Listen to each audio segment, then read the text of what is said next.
friends, Sunwarper here, and today we're going to take a look at 3 ways to quickly improve your guitar tone when working with in-the-box amp emulation. If you're anything like me, you may find that amp emulators in a DAW just sound like they're missing something compared to an amp. And with just a few quick plugins and EQ techniques, you can get a much better sound just in the box with no external hardware. So yeah, let's check it out. Okay, so I've got my guitar in drop C sharp tuning.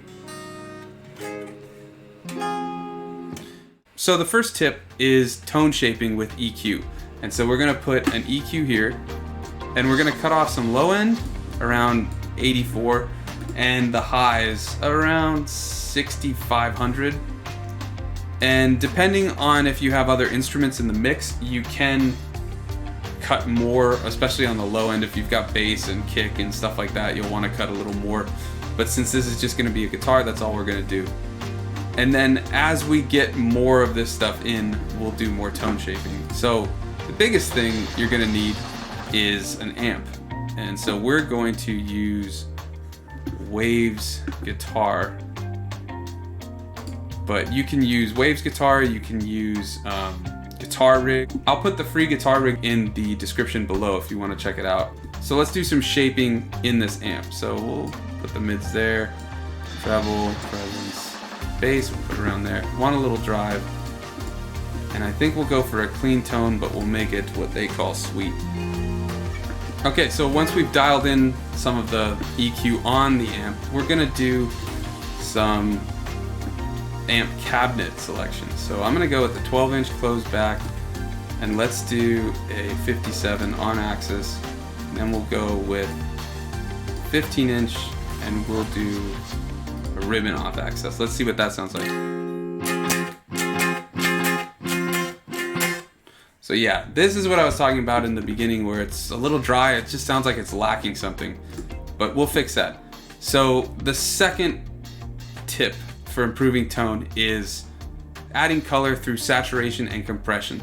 So today we're gonna use Soft Tube's Dirty Tape. This was free a couple months ago. If you don't have the Soft Tube and it's not free anymore, you can check out this video that's popping up here. It's all about how to make some lo-fi sounds, and there's a setting in there that I talk about with using a stock tape delay to get some dirt and drive out of it. So you can check out that if you want to do it that way for free with whatever stock in your DAW.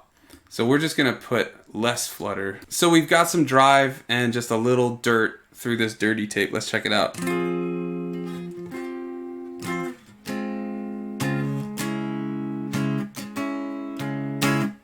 Okay, but let's get a little compression to just mix the sound a little better.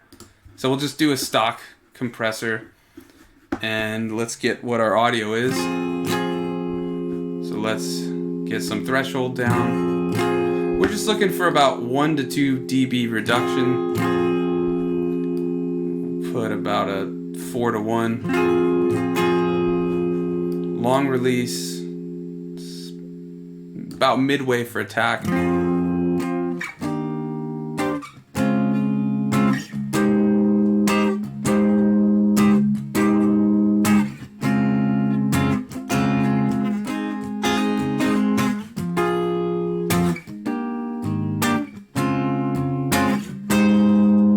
Now we're starting to get somewhere. All right, and then we also want to add a little reverb to give some room sound. So let's add a Space Designer, and we're just gonna go with a default room reverb. So I'm gonna go with this jazz guitar room. Let's see how that sounds.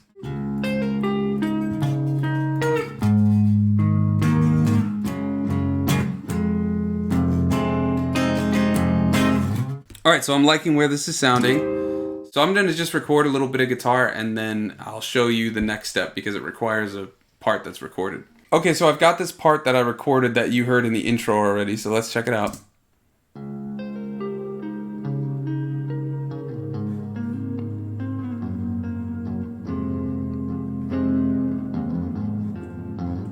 So just to go over a couple of the other effects that I added, and these are just to taste, so if you like a lot of delay and reverbs on your guitars, or if you think it still needs a little more color and sound to it, try adding these. So I have a tape delay that's just doing a very small amount of echo at a quarter note.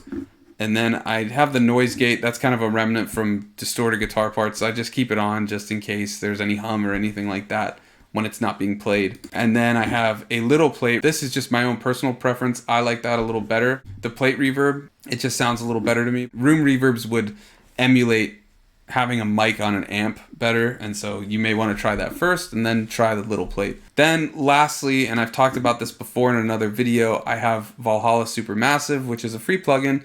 I'll have a link in the description below if you want to check it out. I just have it with just a little bit of the mix being wet, but I'm going to put it up to full so you can get an idea of what it's doing. It almost sounds like a synth is behind the guitar when you start lowering the mix. So here we go, I'm going to start lowering the wet. So it's just there underneath, adding a little depth, adding a little space, just to make it a little more interesting. So we duplicated the channel and now we're just going to copy the audio down. And then what we're going to do is at the top of the plugin chain, we're going to add a delay. But you have to do a delay that lets you unsync the timing. Because this is the third and final tip, and this really lets your mix open up and be a lot wider than just a mono guitar tone. So we're going to unsync the tempo, and we're going to put it to just 5 or 6 ms. Just a little bit. And we're going to up the wet to 100 and put the dry to 0 and put the feedback down, all that down. And we can also just add a little more grit just with the clip threshold on this Logic one. So now what we just did was created a slight delay in when the guitar starts playing on this channel. So the phase of this won't clash with the original. So we're going to pan each of these left and right so that we now have a massive stereo sound. So let's check it out.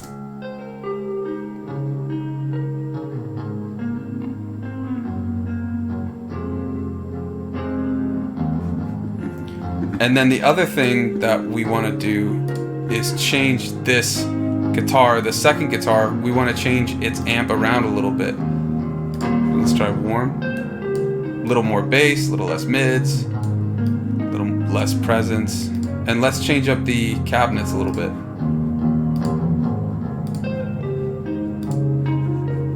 Let's put a bass cabinet on it.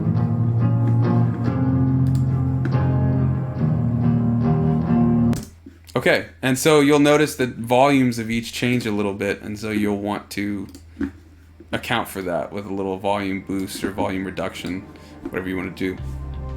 So just to run through the steps that we did some tone shaping to cut off the lows and the highs. Next, we added some saturation and color with a tape plugin. You can also use something like a tube plugin, and then we also got some evenness in the sound and a little more color through compression, just slight 1 to 2 dB reduction on the loudest parts. Finally, we copied the audio track in a new channel with the exact same settings, and we added a delay at the top of it that has just 6 ms with no tempo sync, and the mix was set to all wet.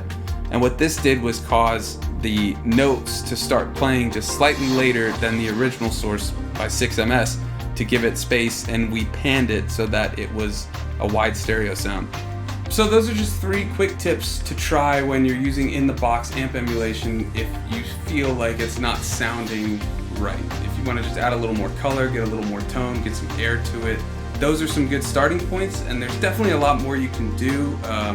Adding those Valhalla Supermassive sounds underneath is one of my favorite ways. And I just wanted to give a bonus. If you have the means to get some hardware, you can get some pedals.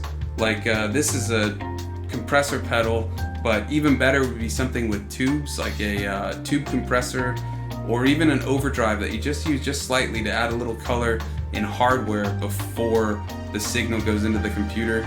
But I want to hear from you. What sort of methods do you use if you use guitars in the box to make them fit in the mix better and sound good on their own? I'm always trying to learn, and I'm curious how you guys do it. Let me know in the comments below. But that's all I've got for today. If you like these kind of videos, consider subscribing. I do one every Tuesday and usually have a jam video on Saturdays. I appreciate you hanging out, and until next time, thanks for watching.